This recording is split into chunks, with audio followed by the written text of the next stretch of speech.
নমস্কার বন্ধুরা, আমি রেবা আপনাদের সঙ্গে আবার একটা নতুন রেসিপি নিয়ে এসেছি। সেটা হচ্ছে সিলভার মাছের ঝাল। তো সিলভার মাছের ঝাল কীভাবে বানানো হয় সেটাই আপনাদের সঙ্গে শেয়ার করব। চলুন পুরো ভিডিওটা দেখুন। সিলভার মাছের ঝাল বানানোর জন্য নিয়েছি এখানে দুটো সিলভার মাছ নিয়েছি, সেটাকে ভালোভাবে ধুয়ে পরিষ্কার করে নিয়েছি।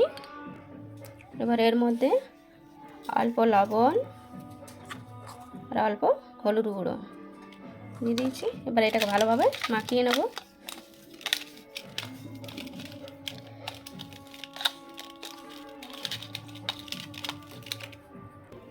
এখানে একটা কড়াই চাপিয়ে দিয়েছি। কড়াইয়ের মধ্যে কিছুটা সরষের তেলটা ভালো করে গরম করে নেব। তেলটা ভালোভাবে গরম হয়ে গেছে। এবারে মাছগুলো ছেড়ে দেবো।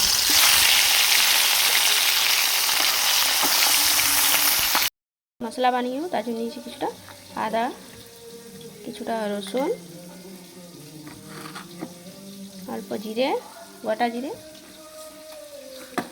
আর অল্প সর্ষে, এখানে একটা লঙ্কা। এবার এটাকে পেস্ট করে নেব। দেখুন মশলাটা পেস্ট করা হয়ে গেছে। এই দেখুন মাছটা ভাজা হয়ে গেছে। মাছটাকে তুলে নেব।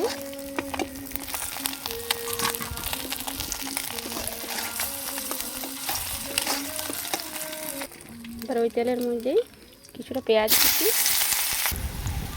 এখন পেঁয়াজটা হালকা করে ভাজা হয়ে গেছে। এবার এর মধ্যে অল্প টমেটো, একটা তেজপাতা,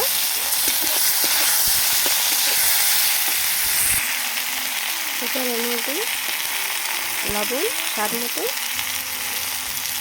হলুদ গুঁড়ো 1 চামচ, আর এখানে পেস্ট করে রাখা মশলাটা এটা ভালোভাবে কষিয়ে নেব। মশলাটা কষানো হয়ে গেছে। এবার এর মধ্যে দিয়ে দেবো অল্প জল। ঝোলটা ভালোভাবে ফুটে গেছে। এবার এর মধ্যে মাছগুলো দিয়ে দেবো।